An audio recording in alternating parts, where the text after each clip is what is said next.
Hi everyone, welcome back to Diksha's education hub. तो हमने biology का फर्स्ट चैप्टर शुरू कर दिया था, जिसमें हमने बहुत सी बेसिक सी चीज़ें पढ़ी थी कि डिस्कवरर कौन था सेल का एंड ऑल, कितने टाइप के सेल्स होते हैं, टर्म्स कौन कौन सी एसोसिएटेड हैं, देन बेसिक यूनिट क्यों बोला जाता है सेल, बैक्टीरियल सेल कैसा दिखाई देता है, सॉरी, एंड न्यूक्लियस क्या होता है। जैसे कि न्यूक्लियस को हमने देखा था हिंदी में कहते हैं नाभिक। ठीक है, तो ये सारी चीज़ें हमने पढ़ ली थी अबाउट द सेल। आज थोड़ा सा आगे चलेंगे, तो आज डिफ्यूज़न से ही शुरू करेंगे, जिसको प्रसार भी बोलते हैं। जो डिफ्यूज़न होती है ना, वो सॉलिड में भी होती है, यानी कि ठोस पदार्थों के अंदर भी हो जाती है, लिक्विड के अंदर भी होती है, यानी कि तरल जो पदार्थ होते हैं आपके उनमें भी हो जाती है, एंड गैशियस सब्सटेंसेस के अंदर भी होती है, यानी कि जो गैसें होती हैं आपकी उनमें भी हो जाती हैं। एक एक एग्जांपल के साथ समझा देती हूँ। जैसे नीचे आपको एक इमेज दिख रही है जिसमें एक शुगर है। शुगर आपको पता है सॉलिड फॉर्म में होती है, ठोस पदार्थ होता है। जब इसको आप वाटर में मिक्स करते हो तो आप नोटिस करोगे, जैसे थोड़ी देर इसको फेंट लिया तो ये एक पानी की फॉर्म में कन्वर्ट हो जाते हैं, जिसको बोलते हैं शुगर सोल्यूशन। ठीक है, फिर उसके बाद आता है लिक्विड। लिक्विड की अगर मैं बात करूं तो लिक्विड के केस में क्या होता है, रुआबसा आपने पिया होगा, बचपन में सभी ने पिया होगा। ठीक है, तो रुआबसा का क्या करते थे आप, जैसे ये पानी का ले लेते थे कंटेनर, उसके अंदर रुआबसा ऐड करते थे, थोड़ी देर वो ऐसे ऐसे बनती थी। ठीक है, ऐसे स्पाइरल सा बनता था, और फिर जब आप उसको घुमाते थे स्टर करते थे, तो वो पूरा स्प्रेड होके ऐसे रेड कलर का हो जाता था। तो वो जो डिफ्यूज़न देखी आपने, वो लिक्विड सब्सटेंसेस में देख ली। वैसे अगर गैशियस का एक एग्जांपल लूँ तो आपने ये धूप तो सभी ने करा होगा। तो आप क्या करते हो, भगवान जी के सामने धूप ऑन कर देते हो, यानी कि लाइटन कर देते हो, एंड ये जो स्मोक होता है ये यहाँ से चलना शुरू होता है, और कहाँ चलता है, जहाँ पे खाली जगह पड़ी है, जहाँ पे कोई स्मेल नहीं आ रही है, तो फाइनल इस तरह से ये स्प्रेड कर जाता है। तो इसको भी क्या बोलते हैं, डिफ्यूज़न। अब डिफ्यूज़न की अगर साइंटिफिक डेफिनेशन देखें तो किसी भी चीज़ का फ्लो कहाँ से, हाई कॉन्सेंट्रेशन से लो कॉन्सेंट्रेशन की तरफ। ठीक है, हाई कॉन्सेंट्रेशन से कहाँ, लो कॉन्सेंट्रेशन की तरफ। हाई कंसंट्रेशन का क्या मतलब है कि जहाँ से कोई चीज़ उत्पन्न हो रही है वहाँ पे उसकी कंसंट्रेशन ज़्यादा होगी। फॉर एग्जांपल कहाँ पे होगी ज़्यादा, जैसे यहाँ पे धूप आपने जला दिया, बाकी दूसरे रूम में तो नहीं जलाया ना, तो ये फ्लो क्या करेगा, उस तरफ को चलने की ट्राई करेगा जहाँ पे खुशबू नहीं आ रही थी। ठीक है, तो high concentration to low concentration रहती है आपकी डिफ्यूज़न। उसके बाद हम पढ़ेंगे ऑस्मोसिस के बारे में। ऑस्मोसिस का एक एग्जांपल ले लेते हैं, जैसे कि लास्ट लेक्चर में भी हमने किया था, पर इसको दोबारा से एक चीज़ समझ लेते हैं इसमें। ऑस्मोसिस की जब भी बात करेंगे तो इसमें दो चीज़ें याद रखनी है आपको। एक तो इसमें वाटर आएगा, वाटर की जगह आप बोल सकते हो सॉल्वेंट। 90% केसेस में वाटर ही यूज़ होगा, पर सॉल्वेंट भी यूज़ करेंगे कहीं कहीं पे, जो और सब्सटेंसेस होते हैं वो भी यूज़ हो जाते हैं। और जो दूसरी चीज़ रहती है वो रहती है आपकी सेमी परमिएबल मेम्ब्रेन। अभी पूरा डिटेल में पढ़ेंगे सेमी परमिएबल मेम्ब्रेन के बारे में इन अपकमिंग लेक्चर, एसपीएम जिसको बोलते हैं। ठीक है, सेमी परमिएबल मेम्ब्रेन। तो ये आ गई आपकी ऑस्मोसिस। अब क्या होता है यहाँ पे कि ऑस्मोसिस में आप देखोगे जब भी कोई चीज़ फ्लो करेगी, तो यहाँ पे मैंने आपको दाग वाला एग्जांपल दिया था, तो यहाँ पे एक क्या होगा, एक आपके पास मेम्ब्रेन बनी रहेगी। जैसे दाग रात को आपने यहाँ पे रख दी, पर सुबह तक जब आप देखोगे तो इसका साइज़ बड़ा हो गया होगा। क्यों हुआ, क्योंकि जो फ्लो होता है सॉल्वेंट का वो होगा from high concentration to low concentration. कहाँ से, किसी सेमी परमिएबल मेम्ब्रेन के थ्रू। तो हमने देखा कि दाग के अंदर पानी कम था, तो जब पानी कम था तो ये जो बाहर वाला पानी था ये इसके अंदर जाता गया और सुबह तक आपकी जो रेजिन होती है वो फूल जाती है। ठीक है, तो ये जो फिनोमेना होता है उसको बोलते हैं असमस, या फिर बोल देते हैं ऑस्मोसिस। तो ऑस्मोसिस जो होती है ये सिर्फ तरल पदार्थों के अंदर ही होती है, ये चीज़ भी इसकी ध्यान रखनी है। अब आज हम करेंगे, तीन तरह के सॉल्यूशन होते हैं, एक होता है हाइपोटोनिक, दूसरा होता है हाइपरटोनिक, एंड तीसरा जो होता है वो होता है आपका आइसोटोनिक। अब यहाँ पे ना देखो, एनिमल सेल भी ले रखा है, एक प्लांट सेल ले रखा है, हम इसको जस्ट नॉर्मल एग्जांपल से पढ़ेंगे। सबसे पहले हम पढ़ेंगे हाइपोटोनिक सॉल्यूशन के बारे में। हाइपोटोनिक सॉल्यूशन में आप क्या करोगे, इस कंटेनर को पूरा का पूरा भर दोगे पानी से, H2O। ठीक है, जब आपने इसको पूरा का पूरा पानी से भर दिया ना, अंदर रख लोगे आप एक सेल। जब आपने अंदर एक सेल रखी तो उसके अंदर पानी का जो लेवल होगा वो कम होगा, एंड बाहर आपके पानी ज़्यादा था, तो जो बाहर पानी अगर ज़्यादा है तो ये अंदर की तरफ को फ्लो करना शुरू करेगा। ठीक है, जो पानी है वो बाहर से अंदर की तरफ फ्लो करना शुरू करेगा, और इतना ज़्यादा अंदर भर जाता है कि ये जो सेल होती है ये फटी जाती है, बर्स्ट हो जाती है। तो ये जो सॉल्यूशन था आपका ये था हाइपोटोनिक सॉल्यूशन। कैसा बना ये, हाइपोटोनिक सॉल्यूशन। वहीं पे हाइपरटोनिक के केस में क्या होता है, ये है आपका अगर हाइपरटोनिक सॉल्यूशन, यहाँ पे सेल है और यहाँ पे आ गया आपका वाटर, ठीक है, दिस इज योर वाटर। अब कई बार क्या होता है, जो बाहर पानी का लेवल था ना वो कम था, बाहर जो है पानी का लेवल कम था और अंदर जो सेल है इसके अंदर जो पानी का लेवल है वो हाई है, तो मतलब high concentration to low concentration, और इससे पानी निकलना शुरू होगा और वो निकल जाएगा पानी के अंदर, और ये जो अंदर सेल था रखा हुआ है ये श्रिंक कर जाएगा, श्रिवल कर जाएगा, ठीक है। तो ये थे आपकी हाइपरटोनिक सॉल्यूशन, इसको बोलते हैं हाइपरटोनिक सॉल्यूशन। मतलब जहाँ पे पानी ज़्यादा होगा ना उसी तरफ बोलेंगे आप हाई कॉन्सेंट्रेशन, जहाँ पे कम होगा उस तरफ को ये पानी चलना शुरू कर देता है। उसी तरह से एक और सॉल्यूशन होता है जिसको बोलते हैं आइसोटोनिक सॉल्यूशन। आइसोटोनिक का मतलब है आइसो यानी कि बैलेंस, ठीक है, आइसो का मतलब होता है बैलेंस। बैलेंस की जब बात करते हैं तो यहाँ पे मतलब है कि जो सेल आपने रखा और जो बाहर आपने पानी डाला था वो दोनों आपस में बराबर हैं। जितना पानी मान लो अंदर 1 ml है तो बाहर भी 1 ml ही है, तो यहाँ पे पानी का कोई एक्सचेंज नहीं होता, ठीक है, यहाँ पे पानी का एक्सचेंज नहीं होता। तो इस कंडीशन को बोल देते हैं आइसोटोनिक, यानी कि बाहर भी पानी का लेवल सेम है और अंदर भी पानी का लेवल सेम है, और जब दोनों तरफ बराबर हैं तो कहीं पे भी फ्लो नहीं होता। तो ये 3 तरह के सॉल्यूशन हैं जो कि आपको पता होने चाहिए। एक बार फिर से कर लेते हैं। एक बोला हमने हाइपोटोनिक, दूसरा हमने बोला हाइपरटोनिक, एंड तीसरा जो हमने बोला वो था आपका आइसोटोनिक। हाइपोटोनिक के केस में क्या होगा, जो अंदर वाला पदार्थ होगा, अंदर वाला जो सेल होगा उसके अंदर पानी कम होगा, लो होगा, और बाहर जो कंटेनर लिया है आपने उसके अंदर जो पानी है यानी कि सॉल्वेंट है वो ज़्यादा है। तो ऑस्मोसिस क्या कहती है कि हाई टू लो फ्लो करेगा, हाई टू लो फ्लो करेगा, और जब हाई टू लो फ्लो करेगा तो इस सेल के अंदर ये पानी जाना शुरू करेगा। एक टाइम आएगा कि इतना ज़्यादा पानी चला जाएगा कि ये फट जाएगा, और फटने को बोल देते हैं बर्स्टिंग, ठीक है। तो इस कंडीशन को बोलते हैं हाइपोटोनिक। उसके बाद आती है हाइपरटोनिक। हाइपरटोनिक की बात करें तो ये आपका कंटेनर है, यहाँ पे अगर सेल है तो यहाँ पे क्या हुआ, जो सेल था इस बार इसके अंदर पानी ज़्यादा था और बाहर क्या था, कम था, तो ये चलेगा from low to high to low. तो यहाँ पे जो आपका सेल होगा वो क्या करेगा, श्रिंक कर जाएगा, यानी कि सिकुड़ जाएगा। वैसे एक कंडीशन आएगी आपके पास आइसोटोनिक। आइसोटोनिक में क्या होगा, ये आपका सेल है और यहाँ पे जो कंडीशन है वो बराबर है, यानी कि पानी अंदर भी उतना ही है जितना बाहर है, तो यहाँ पे जो कंडीशन रहेगी वो बिल्कुल बैलेंस रहती है। तो ये 3 तरह के सॉल्यूशन हमने देखे। उसके बाद हम पढ़ेंगे सेल वॉल, यानी कि जो कोशिका की भित्ति होती है, कोशिका की भित्ति। अब हमने जब फर्स्ट लेक्चर के अंदर देखा था, जब हमने शुरू किया था, तो यहाँ पे हम देखते हैं कि पोर्स बने होते हैं, क्योंकि अगर सेल वॉल नॉन लिविंग थी, याद है ना आपको, ये नॉन लिविंग थी, इसकी कोई मूवमेंट नहीं होती, यहाँ पे जस्ट सेल्यूलोज बनता चलता है, सेल्यूलोज बनता चलता है, डिपॉजिट होता जाता है। तो फिर अंदर कैसे जाएंगी चीज़ें या फिर बाहर कैसे निकल के आएंगी, तो उसके लिए यहाँ पे स्पेशल काइंड ऑफ पोर्स बने होते हैं। इन पोर्स के ही थ्रू चीज़ें अंदर भी जाएंगी, इन्हीं पोर्स से बाहर भी निकल के आएंगी। तो जो सेल वॉल होती है, सबसे पहला पॉइंट जो आपको याद रखना है कि एनिमल्स के अंदर ये एब्सेंट होती है। एनिमल्स यानी कि ह्यूमन बीइंग्स, इनके अंदर ये प्रेजेंट नहीं होती, एब्सेंट होती है। दूसरा जो सेल वॉल होती है वो सिर्फ प्लांट सेल्स के अंदर होती है। अब सिर्फ प्लांट सेल्स के ही अंदर क्यों होती है, क्योंकि जो प्लांट्स होते हैं उनको पानी स्टोर करके रखना होता है।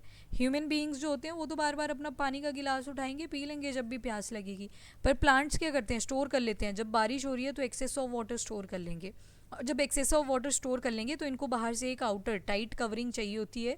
क्यों चाहिए होती है वो टाइट कवरिंग, बिकॉज अगर ये पानी ज़्यादा स्टोर कर लिया ये फट ना जाए, और अगर फट गया तब तो प्लांट पूरा का पूरा सिकुड़ जाएगा। तो इस वजह से इनके अंदर होती है सेल वॉल, ठीक है, cell wall which is made up of cellulose. तो याद रखना इस चीज़ को। तो इसी वजह से वाटर को रिजिड, जो वाटर है उसको पूरे सिक्योरली स्टोर करने के लिए यहाँ पे आपको मिल जाता है। तीसरी कंडीशन क्या होती है, जो सेल वॉल होती है ये प्रोटेक्शन भी प्रोवाइड करती है, सेल को शेप भी प्रोवाइड करती है। और जो प्लांट की सेल वॉल होती है वो बनी होती है आपके सेल्यूलोज की। फिर आता है आपका कवक। कवक यानी कि फंजाई। जो फंजाई होती है उसकी सेल वॉल बनी होती है काइटिन की, ठीक है, किस चीज़ की बनी होती है, काइटिन की। उसके बाद आता है बैक्टीरिया। बैक्टीरिया यानी कि जीवाणु। जीवाणु की भी मैंने आपको स्टार्टिंग में बता दी थी, उसकी बनी होती है पेप्टाइडोग्लाइकन। और ये जितने भी सेल वॉल के आपने नाम पढ़े, सेल्यूलोज, काइटिन या फिर पेप्टाइडोग्लाइकन, ये सारे जो होते हैं हिंदी में भी सेम ही रहेंगे। याद कैसे रखोगे काइटिन और सेल्यूलोज को? कन्फ्यूज़न हो सकता है अगर ऑप्शन में सेम जगह दिख जाए। तो प्लांट में देखो एल आ रहा है, और जब सेल्यूलोज आप लिख रहे हो तो उसमें भी एल ही एल आ रहे हैं, तो इससे याद रह जाएगा। बाकी फंगस का याद रख लेना, काइटिन है, ठीक है, एल एल से याद रख लेना। अब देखो बड़ी सारी सेल ऑर्गेनल्स प्रेजेंट होती हैं आपके सारे ही सेल्स के अंदर, वो चाहे से प्लांट सेल है, एनिमल सेल है, या बैक्टीरियल सेल्स है। बैक्टीरिया के अंदर कुछ एक ही प्रेजेंट होंगी, बट आपके जो animal cell and plant cells रहेंगे उनके अंदर बहुत सारी ऑर्गेनल्स प्रेजेंट होती हैं। तो यहाँ पे जैसे एग्जांपल देख लेते हैं, माइटोकॉन्ड्रिया, जिसको और क्या बोला था, पावर हाउस ऑफ सेल, ठीक है। क्यों? क्योंकि यहाँ पे होती है एटीपी की synthesis. ATP stand for adenosine try phosphate, और इसको क्या बोला था, एनर्जी करेंसी। याद है ना? ये एनर्जी जो आपको मिलती है ना, आप लिख पा रहे हो, आप पढ़ पा रहे हो, वो एटीपी तो चाहिए ही होंगे, तो वो कहाँ से आ रहे हैं सारे, इस माइटोकॉन्ड्रिया से, ठीक है। फिर उसके अलावा जो एक और पढ़ी थी हमने, वो पढ़ी थी लाइजोसोम। लाइजोसोम को लाइसोसोम बोल देते हैं हिंदी के अंदर। एंड जो लाइजोसोम होते हैं, जितना भी वेस्ट मटेरियल होता है, यानी कि जो उत्सर्जन की प्रोसेस होती है, प्रक्रिया होती है बाहर निकालने की, उसको क्या बोल देते हैं कि वो किसका काम रहता है, लाइजोसोम का। इवन कई बार हमारी बॉडी के अंदर कोई बैक्टीरिया चला गया, वायरस चला गया, गलत बैक्टीरिया या वायरस चला गया, तो उस केस में भी लाइजोसोम उसको मार देता है, ठीक है। और एक क्या पढ़ लिया अभी तक आपने, nucleus. Nucleus is also a kind of organelle. Nucleus के अंदर हमने पढ़ा था एक न्यूक्लियोलस भी होता है, जिसके अंदर छोटी छोटी ऑर्गेनल्स प्रेजेंट थी, जिनको हमने बोला था राइबोसोम। राइबोसोम की एक खास बात है कि ये पूरे सेल के अंदर भी प्रेजेंट होती है, ठीक है। सेल के अंदर भी प्रेजेंट है, न्यूक्लियस के अंदर भी प्रेजेंट है। अभी माइटोकॉन्ड्रिया पढ़ेंगे तो उसके अंदर भी आपको मिल जाएगी। प्लांट्स के अंदर हम प्लास्टिड पढ़ेंगे, उसके अंदर भी आपको मिल जाएगी।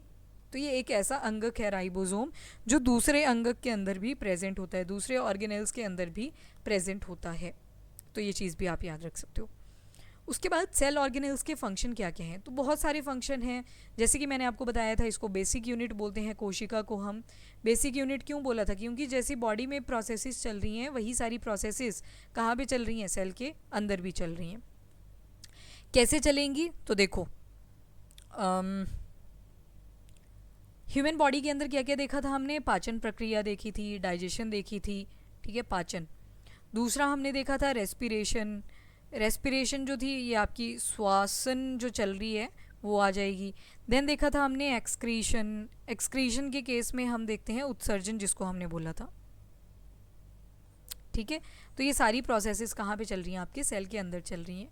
उसके अलावा एनर्जी बन रही है आपके सेल के अंदर, ठीक है। प्रोटीन बन रहा है। प्रोटीन कौन बना रहा है, वो राइबोसोम बना रहा है, ठीक है। जब स्ट्रक्चर देखेंगे राइबोसोम का तो कुछ ऐसा जैसा दिखता है, तो ये राइबोसोम्स होते हैं। फिर लिपिड बन रहे हैं। लिपिड को आप ऐसे याद रखते हो, काइंड ऑफ वसा, ठीक है, फैट्स की ही तरह होता है।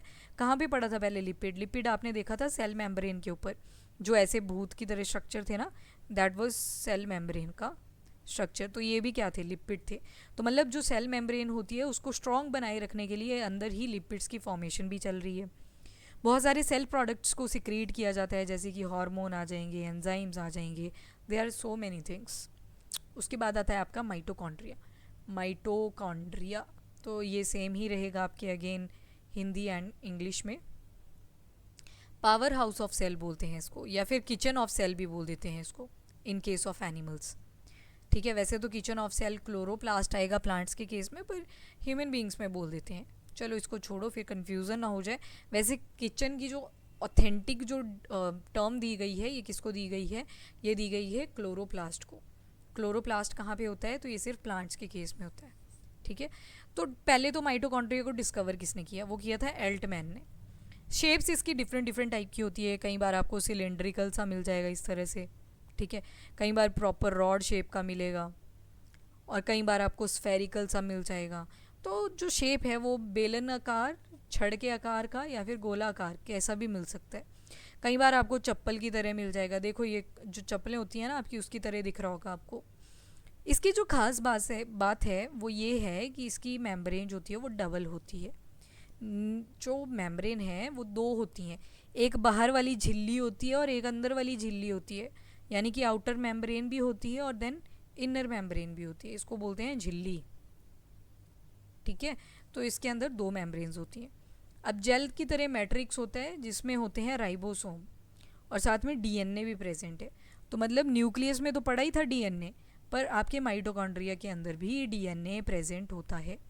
और इसका जो सबसे इम्पॉर्टेंट काम है वो है एटीपी को सिंथेसाइज करना। एटीपी को सिंथेसाइज करने का मतलब है छोटे छोटे एनर्जी ऊर्जा के पैकेट्स बनाना। तो जब भी सेल को ज़रूरत पड़े, वीकनेस फील हो, तो ये एटीपी जो है वो यूज़ किया जा सकता है। ठीक है। और इसकी जो आउटर वाली मेम्ब्रेन होती है ना, वो पोरस होती है, झरझरा वाली होती है। कैसी होती है? स्पॉन्ज देखा होगा आपने, उसके ऊपर ऐसे छोटे छोटे छेद होते हैं ताकि पानी का आना जाना लगा रहे, तो उसको बोलते हैं पोरस। उसको क्या बोलेंगे? उसको बोलते हैं पोरस। उसके बाद इनर की बात करेंगे तो देखो ये फोल्डेड है काफ़ी ज़्यादा इस तरह से। ठीक है, फोल्डेड है। इनको क्रिस्टे बोल देते हैं, क्रिस्टे को हिंदी में भी क्रिस्टे बोलते हैं। तो ये जो फोल्डिंग से पैटर्न बन रहे हैं इनको बोलते हैं क्रिस्टे। बड़ा सारा फोल्ड फोल्ड दिख रहा होगा आपको ये सारा, this one is known as cristae. और ये जो आपके माइटोकॉन्ड्रिया होते हैं, तो रेड ब्लड सेल अगर बात करें रेड ब्लड सेल्स की, जिनको हमने बोला था इरिथ्रोसाइट भी, इरिथ्रो का मतलब भी क्या होता है? रेड ही होता है। और साइट का मतलब होता है कोशिका, इरिथ्रो का मतलब होता है कोई चीज़ which is red in colour. तो मैमल्स जो होते हैं उनके आरबीसीज के अंदर माइटोकॉन्ड्रिया एब्सेंट होता है। मतलब आरबीसी भी तो एक सेल है ना, एक कोशिका ही है। ठीक है, खून के अंदर जो होती है, पर यहाँ पे जो है आपका माइटोकॉन्ड्रिया एब्सेंट होता है। बाकी सभी सेल्स के अंदर प्रेजेंट है, बट आरबीसी जो होता है वहाँ पे एब्सेंट रहता है। तो यहाँ से इंपॉर्टेंट क्वेश्चंस बन सकते हैं। अब ये जो लिखा है ना यहाँ पे F1 particle, F1 particle is the place जहाँ पे एक प्रोसेस होती है और उसको बोलते हैं फॉस्फोराइलेशन। फॉस्फोराइलेशन का मतलब है कि एक तो पहले एडीपी होता है, फिर इसमें एक फॉस्फेट ग्रुप जुड़ जाता है और बन जाता है एटीपी। यानी कि पहले था एडिनोसिन डाईफॉस्फेट, 2 फॉस्फोरस ग्रुप थे, तो जब एक और फॉस्फोरस ग्रुप ऐड हो गया तो ये बन जाता है ट्राईफॉस्फेट, ट्राई यानी कि 3। उसके बाद माइटोकॉन्ड्रिया का फंक्शन क्या होता है? तो सेल के अंदर जो श्वसन चलती है वो कौन करता है? माइटोकॉन्ड्रिया करता है। एनर्जी करेंसी एटीपी जो प्रोड्यूस करता है वो माइटोकॉन्ड्रिया करता है। उसके अलावा जो भी रासायनिक यौगिक बनाने होते हैं, यानी कि केमिकल कंपाउंड्स बनाने होते हैं सेल के अंदर, वो भी कौन करता है? माइटोकॉन्ड्रिया करता है। और ये सेमी ऑटोनमस है नेचर में। सेमी ऑटोनमस का क्या मतलब है? कि इसके पास अपना डीएनए है। तो अगर डीएनए प्रेजेंट होगा तो ये अपनी रेप्लिकेशन भी कर सकता है। ठीक है। स्वायत्त कोशिकांग, स्वायत्त कोशिकांग, ये सेमी ऑटोनमस का मतलब दिया हुआ है, स्वायत्त कोशिकांग। इसके बाद जो सेकंड ऑर्गेनल पढ़ेंगे हम, that is about the endoplasmic reticulum, अंतःप्रदव्यी जालिका। अब ये जो होती है न्यूक्लियस के साथ ही जुड़ी होती है। याद करो न्यूक्लियस था ऐसे, और इसके साइड में ऐसे कुछ अजीब सा स्ट्रक्चर निकला हुआ था। अब इस स्ट्रक्चर को भी ध्यान से देखोगे, एक के ऊपर आपको दाने दाने दिखेंगे, जबकि एक तरफ बिल्कुल प्लेन सी चीज़ें दिखेंगी। तो जो आपका ये अंतःप्रदव्यी जलिका होती है, ये 2 तरह की होती है। एक आपकी बिल्कुल रफ़ होगी और दूसरी होगी बिल्कुल स्मूथ। रफ़ क्यों होती है? क्योंकि यहाँ पे इसके ऊपर प्रेजेंट होता है अगेन वही चीज़, राइबोसोम। तो देख लो, राइबोसोम आपके न्यूक्लियस के न्यूक्लियोलस में भी प्रेजेंट थे, एंडोप्लाज्मिक रेटिकुलम के ऊपर भी आ गए, और दूसरे कहाँ पे देखिए? माइटोकॉन्ड्रिया के अंदर भी प्रेजेंट थे। ठीक है। सो 2 तरह का होता है ये। अब पहले जनरल सी बातें कर लेते हैं कि जो एंडोप्लाज्मिक रेटिकुलम यानी कि प्रदव्यी जलिका, ये जो होती है ये न्यूक्लियस की आउटर मेम्ब्रेन पे प्रेजेंट होती है। और ये जैसे हमारा हड्डियों का ढांचा होता है ना, तो सेल का जो हड्डियों का ढांचा है वो कौन होता है? कंकाल जो होता है वो कौन होता है? Endoplasmic reticulum. 3 फॉर्म्स में ये प्रेजेंट है। एक है सिस्टर्ने, दूसरा है वेजिकल पुटिकाएं, देन है ट्यूब्यूल्स यानी कि नलिकाएं। Cisternae, vesicles, tubules, cisternae, vesicles, tubules, cisternae, vesicles and tubules. 2 तरह का होता है ये, rough endoplasmic reticulum and smooth endoplasmic reticulum. Rough अंतर्द्रव्यीय जलिका और स्मूथ अंतर्द्रव्यीय जलिका, तो 2 तरह का होता है। फंक्शन देख लेते हैं 1 बाय 1। पहले देखेंगे रफ एंडोप्लाज्मिक रेटिकुलम के। अब देखो, जो रफ एंडोप्लाज्मिक रेटिकुलम है उसके स्ट्रक्चर कुछ ऐसे मिल रहे हैं आपको, रफ दिख रहे हैं, खुरदरे दिख रहे हैं। क्यों दिख रहे हैं? क्योंकि यहाँ पे प्रेजेंट है एक ऑर्गेनल अंगक जिसको बोलते हैं राइबोसोम। ठीक है, दोनों जगह लिख सकते हो ये आप। अब क्या होता है? ये सिंथेसाइज करता है प्रोटीन। तो एंडोप्लाज्मिक रेटिकुलम के जो रफ एंडोप्लाज्मिक रेटिकुलम है उसका मेन काम आ जाता है प्रोटीन बनाना। दूसरा आता है इनका काम, they produce enzymes of lysosome. अब सेल के अंदर हमने देखा कि एंडोप्लाज्मिक रेटिकुलम भी प्रेजेंट है और एक अंगक प्रेजेंट था लाइसोसोम। पर जो लाइसोसोम के अंदर एंजाइम प्रेजेंट होते हैं ना, वो कौन बनाता है? वो बनाता है एंडोप्लाज्मिक रेटिक्यूलम। एंडोप्लाज्मिक रेटिक्यूलम में भी रफ एंडोप्लाज्मिक रेटिक्यूलम। दूसरी टाइप देखी हमने स्मूथ वाली, जिसके ऊपर कोई राइबोसोम प्रेजेंट नहीं है। तो मतलब अगर पूछा जाए आपसे कि प्रोटीन बनाने का काम कौन से एंडोप्लाज्मिक रेटिक्यूलम के अंदर होता है, तो वो होता है आपके रफ एंडोप्लाज्मिक रेटिक्यूलम का। वहीं पे स्मूथ एंडोप्लाज्मिक रेटिक्यूलम की अगर मैं बात करूँ तो उसके क्या फंक्शन आते हैं, तो ये लिपिड और फैट्स बनाने का काम करते हैं। लिपिड और फैट्स, अभी डाइट एंड न्यूट्रिशन वाला जब चैप्टर पढ़ेंगे ना, डाइट एंड न्यूट्रिशन, तो उसमें देखेंगे पूरा डिटेल में। डाइट एंड न्यूट्रिशन वाले चैप्टर में लिपिड प्लस फैट्स, फैट्स को बोलते हैं वसा। उसके बाद आता है आपका स्मूथ एंडोप्लाज्मिक रेटिक्यूलम। ये आपके जो लीवर के अंदर प्रेजेंट होते हैं। तो आपने सुना होगा कि लीवर का क्या काम होता है, डिटॉक्सिफिकेशन का होता है ना। डिटॉक्सिफिकेशन का मतलब होता है विषारण। कोई भी ऐसे टॉक्सिक कंपाउंड आपको अगर बॉडी के अंदर मिल रहे हैं which are not good for your health, तो लीवर जो होता है, लीवर ये क्या करते हैं, उनको ख़त्म कर देता है, डिटॉक्सीफाई कर देता है। बोलते हैं ना कि हफ्ते में एक व्रत रख लो, एटलीस्ट महीने में 2 व्रत तो रख ही लो, ठीक है।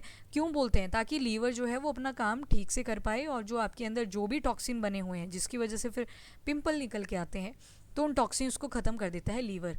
किसकी हेल्प से ख़त्म करता है, बिकॉज इसके पास भी बहुत सारे स्मूथ एंडोप्लाज्मिक रेटिक्यूलम हैं।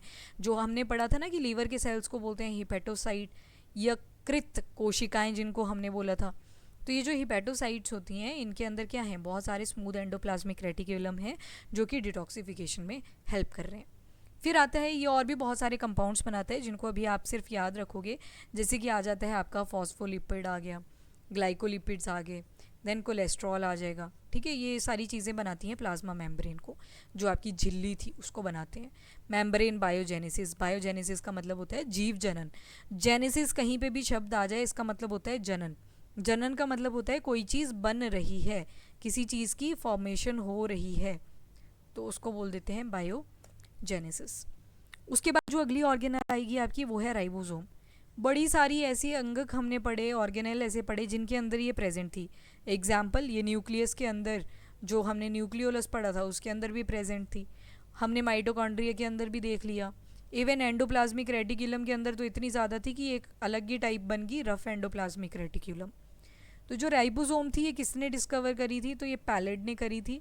डेंस होती है, ग्रैन्युलर होती है, स्फेरिकल होती है। डेंस का मतलब है सघन होती है, दानेदार, ग्रैन्युलर होती है, गोलाकार यानी कि स्फेरिकल होती है। द्रव्य के अंदर फ्रीली प्रेजेंट होती है, साइटोप्लाज्म के अंदर बिल्कुल फ्री प्रेजेंट होती है ये। मेजर कंपोनेंट क्या क्या हैं, तो एक है आरएनए, दूसरा है प्रोटीन। कोई भी मेम्ब्रेन इसको बाउंड नहीं करती है, ठीक है, ओपन होती है बिल्कुल पड़ी हुई। और जहाँ जहाँ पे जैसे ही प्रोटीन का ऑर्डर लगता है ना, ये बनाना शुरू कर देती है। तो प्रोटीन के सोर्सेज हमने देखा कि पूरे सेल में फैले हुए हैं, तो इससे पता चलता है प्रोटीन की इम्पॉर्टेंस। और इवन जो आपके बैक्टीरिया जैसे प्रोकैरियोट्स, दूसरे यूकैरियोट, तो सभी के अंदर आपके जो राइबोसोम्स हैं वो देखने को मिलते हैं। जबकि माइटोकॉन्ड्रिया तो नहीं बोला मैंने कि प्रोकैरियोट्स में होता है, तो हम पढ़ रहे हैं नॉर्मली यूकैरियोट्स, मेंशन नहीं कर रहा तभी। तो यूकैरियोट्स में आपके एंडोप्लाज्मिक रेटिक्यूलम होते हैं पर प्रोकैरियोट्स में नहीं होते। पर राइबोसोम एक ऐसा ऑर्गेनेल है जो कि कहाँ पे भी प्रेजेंट होता है, प्रोकैरियोट्स यानी कि आपके जीवाणु जो बैक्टीरिया एंड ऑल होते हैं उनके अंदर भी प्रेजेंट होता है। उसके बाद आती है फंक्शन ऑफ राइबोसोम। तो प्रोटीन को सिंथेसाइज करता है ये, ठीक है। प्रोटीन की सिंथेसिस का काम जो होता है वो किसका है, वो है राइबोसोम्स का।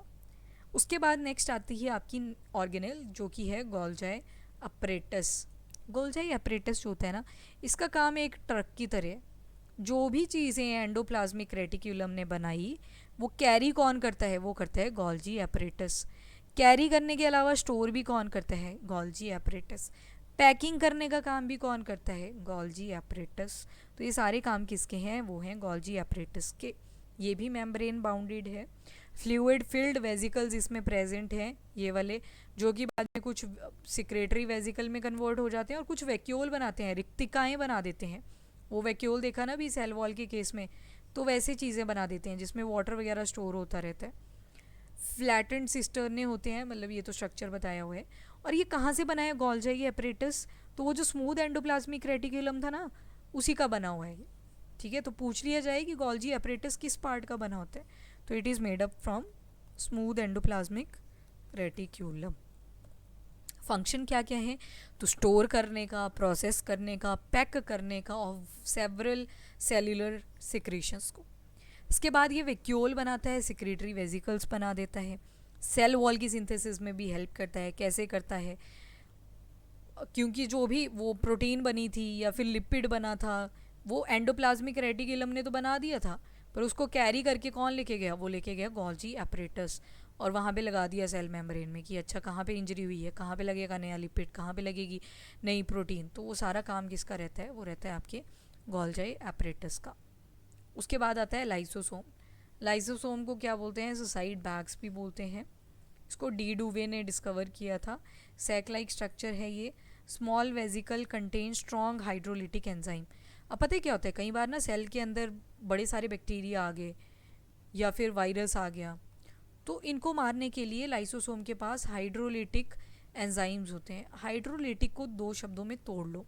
हाइड्रो का मतलब होता है पानी की बात हो रही है कहीं ना कहीं, लिटिक का मतलब है कि किसी चीज़ के टूटने की बात हो रही है। ठीक है, यहाँ पे चीज़ें टूट रही हैं, ये पानी है।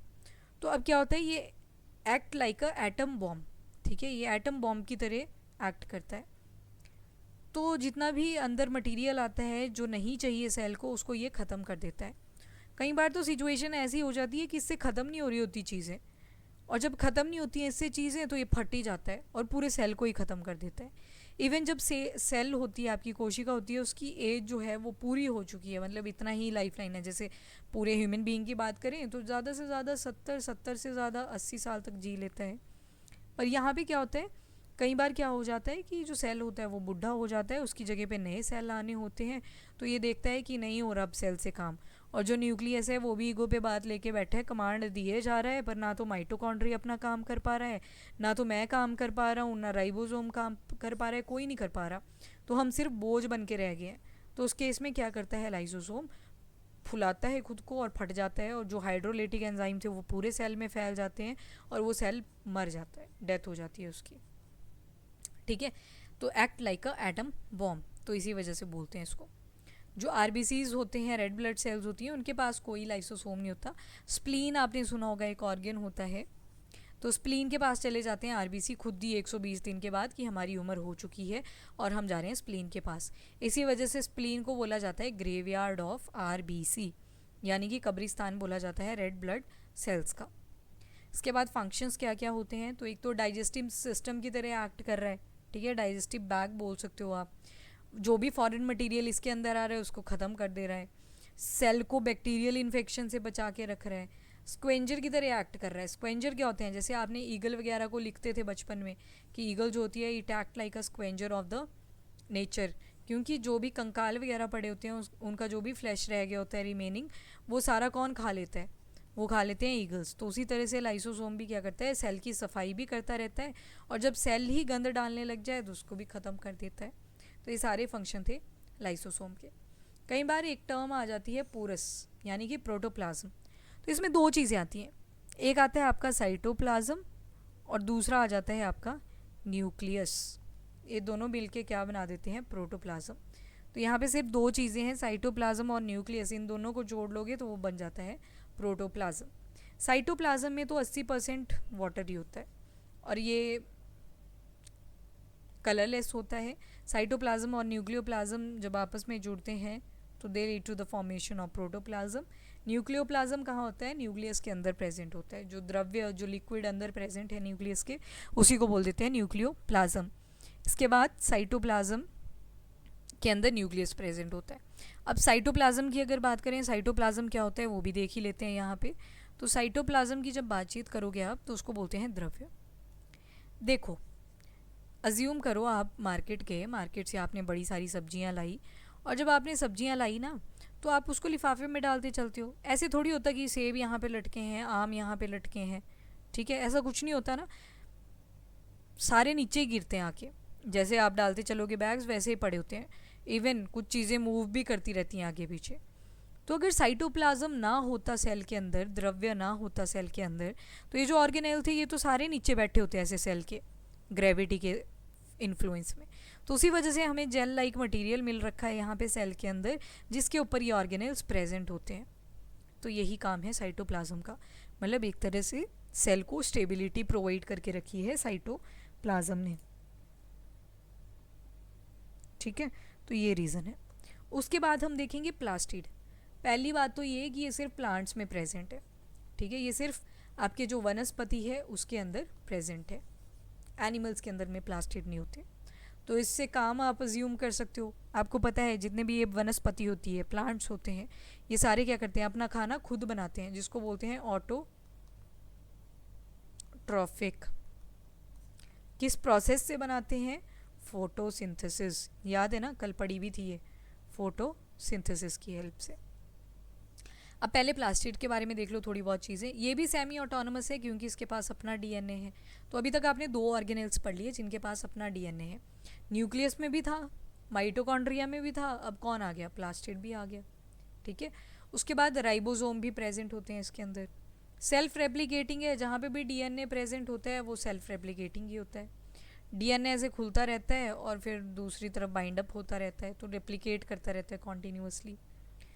3 तरह के प्लास्टिड होते हैं, याद कर लो इनको। एक होता है क्रोमोप्लास्ट, एक होता है क्लोरोप्लास्ट, एक होता है ल्यूकोप्लास्टिड, ठीक है। Chromoplast, chloroplast, leucoplast. क्रोमो जब भी शब्द आ जाए ना, इसका मतलब हो रहा है कि कलर की बातचीत करी जा रही है, कलर, रंगों की बात करी जा रही है। Chloro is associated to green colour, सिर्फ ग्रीन। क्रोमो में मल्टीपल कलर आ जाते हैं, ठीक है, रेड हो सकता है, येलो हो सकता है, ठीक है, फिर ब्लैक हो सकता है, एनी कलर क्रोमो के केस में। क्रोमेटोग्राफी आपने कभी सुना हो शब्द अगर। एक होता है ल्यूकोप्लास्टिड। ल्यूकोप्लास्टिड जब भी आता है, ल्यूको इज लाइक कलरलेस, कोई कलर नहीं होता इस केस में, ट्रांसपेरेंट होता है ये, ठीक है। तो ये सारी केसेस हमने देखे किसके, प्लास्टिड के। क्लोरोप्लास्ट की बात कर लेते हैं, जिसको किचन ऑफ द सेल भी बोला जाता है। कौन सा सेल, तो सिर्फ प्लांट सेल, एनिमल्स में तो एब्सेंट है। कई बार ग्रीन एल्गी में भी देखने को मिलता है, शैवाल वगैरह में, हायर प्लांट्स में भी प्रेजेंट होता है। इसके क्लोरोप्लास्ट के अंदर एक पिगमेंट प्रेजेंट होता है जिसको बोलते हैं क्लोरोफिल। अब जो क्लोरोफिल है ना आपका, क्लोरोफिल के अंदर एक एलिमेंट होता है जिसको बोलते हैं मैग्नीशियम। अब देखो पेड़ जो है आपके बड़े सारे हैं, आपके एटमॉस्फेयर में मल्टीपल गैसेस हैं, सूर्य देवता भी ऊपर बैठे हुए हैं, तो सूर्य की किरणें भी गिर रही हैं और आपके पौधे को खाना भी बनाना है। तो पत्ते को निकाल लो, पत्ते में क्या प्रेजेंट है, क्लोरोप्लास्ट। क्लोरोप्लास्ट में क्या प्रेजेंट है, क्लोरोफिल। क्लोरोफिल में क्या प्रेजेंट है, मैग्नीशियम। अब एटमॉस्फेयर से लेगा ये कार्बन डाइऑक्साइड, वाटर, और क्या होगा, यहाँ पे एक रिएक्शन हो जाती है। कैसी होती है वो रिएक्शन, वो देख लेते हैं। एटमॉस्फेयर से ली कार्बन डाइऑक्साइड, साथ में लिया पानी, साथ में यहाँ पे ऑर्गेनेल प्रेजेंट है क्लोरोप्लास्ट, और यहाँ पे प्रेजेंट है मैग्नीशियम, एक element, and finally it lead to the formation of C6H12O6, जो कि बन जाता है ग्लूकोज, वो होता है आपका खाना। और जब बड़ा सारा ग्लूकोज स्टोर हो जाता है तो उसको बोल देते हैं स्टार्च, ठीक है। ये होता है एक्स्ट्रा फूड मटेरियल जिसको हम लोग भी कंज्यूम करते हैं, ठीक है। साथ में और क्या क्या चीज़ें निकलती हैं, एक निकलती है आपकी ऑक्सीजन, जिसको फिर ह्यूमन बीइंग क्या करते हैं, इनहेल करते हैं सांस की फॉर्म में। साथ में कुछ निकलते हैं वाटर ड्रॉपलेट्स, ठीक है। कभी कभी आपने देखा होगा पत्तों के ऊपर पानी सा लगा होता है, खुद ही बारिश हुई नहीं होती बट स्टिल पानी अटैच होता है। वो किस वजह से होता है, क्योंकि एक्स्ट्रा वाटर निकलता है ड्यूरिंग फोटोसिंथेसिस। तो यहाँ से आपको एक चीज़ पता चलेगी कि जो प्लांट्स होते हैं वो ऑक्सीजन नहीं इनहेल करते, वो करते हैं कार्बन डाइऑक्साइड। तो ये थी आपकी फोटोसिंथेसिस। मेटल का नाम याद रखना कौन सी है, तो मैग्नीशियम प्रेजेंट होती है, ठीक है जी। और जैसे साइटोप्लाज्म हम पढ़ रहे हैं, इसके अंदर जो लिक्विड मटेरियल होता है वो होता है आपका स्ट्रोमा, क्या बोलते हैं उसको, स्ट्रोमा। चलो जी, बस इतना ही याद रखना था अबाउट द क्लोरोप्लास्ट। तो अच्छा ये थी, कुछ नहीं है, ये पत्ता है, एटमॉस्फेयर में कार्बन डाइऑक्साइड भी उड़ रही है, वाटर भी उड़ रहा है, ऑक्सीजन भी उड़ रहा है। पत्ते के अंदर क्लोरोप्लास्ट प्रेजेंट है, क्लोरोप्लास्ट के अंदर एक पिगमेंट प्रेजेंट है जिसको बोल दिया क्लोरोफिल, क्लोरोफिल के अंदर एक एलिमेंट प्रेजेंट है जिसको बोल दिया मैग्नीशियम। पत्ते के अंदर एक रिएक्शन हो जाएगी कि एटमॉस्फेयर से कार्बन डाइऑक्साइड और वाटर को उठा लेगा, क्लोरोफिल साथ में मैग्नीशियम, ये लेंगे साथ में सनलाइट, ट्रैप कर लेंगे उसको और ट्रैप करके बना देंगे C6H12 और O6। ये होता है आपका ग्लूकोज। जब बड़ा सारा ग्लूकोज मिल जाता है तो बनता है स्टार्च, और ये वही स्टार्च है जिसको हम सब्जियों की फॉर्म में खा भी रहे होते हैं। साथ में निकलते हैं कुछ वाटर ड्रॉपलेट्स और कुछ निकलती है ऑक्सीजन। ये वही ऑक्सीजन है प्लांट से जो निकल रही है जिसको हम इनहेल कर रहे हैं। ठीक है जी। So that's all about the chloroplast. एक पढ़ी हमने ल्यूकोप्लास्ट। ल्यूको जब भी लग गया, गोंद की फॉर्म में बोलते हैं इसको वैसे तो, ल्यूको जब भी लग गया कोई चीज़ जो कि पारदर्शी है, कलरलेस है, ट्रांसपेरेंट है, कोई कलर नहीं होता। कई बार वाइट के लिए यूज़ कर लेते हैं बेशक, पर जब हम वाइट ब्लड सेल पढ़ेंगे ना वो भी देखेंगे कि वो वाइट नहीं होता है, ऐसे ही बोल देते हैं उसको वाइट, होता वो भी कलरलेस ही है। उसके बाद जो ल्यूकोप्लास्ट है आपका वो रूट्स के अंदर प्रेजेंट होता है। रूट्स के अंदर यानी कि जो आपकी जड़ें निकली होती हैं ना, जड़ों के अंदर प्रेजेंट होता है। एमरजेंसी के लिए ये फूड को स्टोर करके रखता है। जैसे पतझड़ का जब मौसम आता है ना, ऑटम सीजन, तो उस टाइम के लिए उन्होंने फूड स्टोर करके रखा होता है। एग्जाम्पल अगर देखोगे तो यहाँ पे आ जाएगा अमाइलोप्लास्ट। अमाइलोप्लास्ट जो होता है ये स्टार्च को स्टोर कर लेता है। एक आता है प्रोटीनोप्लास्ट जो कि प्रोटीन को स्टोर करके रखता है। एक आता है इलायोप्लास्ट जो कि फैट एंड ऑयल को स्टोर करके रखता है। ठीक है, अमाइलोप्लास्ट आ गया, प्रोटीनोप्लास्ट आ गया और साथ में आ गया इलायोप्लास्ट। अमाइलोप्लास्ट ने क्या किया, स्टार्च को स्टोर कर लिया। प्रोटीनोप्लास्ट नाम से पता लग रहा है प्रोटीन को स्टोर करता है, और इलायो ऑयल की सेंस दे रहा है कहीं ना कहीं, तो वसा और जो तेल होता है उसको स्टोर करके रखता है। उसके बाद आता है आपका अगला, दैट इज़ क्रोमोप्लास्ट। क्रोमो जब भी वर्ड आ जाता है तो रंगों की बात करी जाती है, कलर। तो कैरोटीन, ये सारे तो हिंदी में भी वही आ जाएंगे, carotene, betanin, lycopene, xanthophyll. Carotene carrot के अंदर मिलता है, बिटानिन बीट रूट के अंदर मिलता है, लाइकोपीन वेरी इंपॉर्टेंट। ये जो लाइकोपीन होता है ना, it is having a very good property जिसको बोलते हैं एंटी कैंसरस, कैंसर वाली कंडीशन नहीं बनती, तो ये टमाटो में होता है।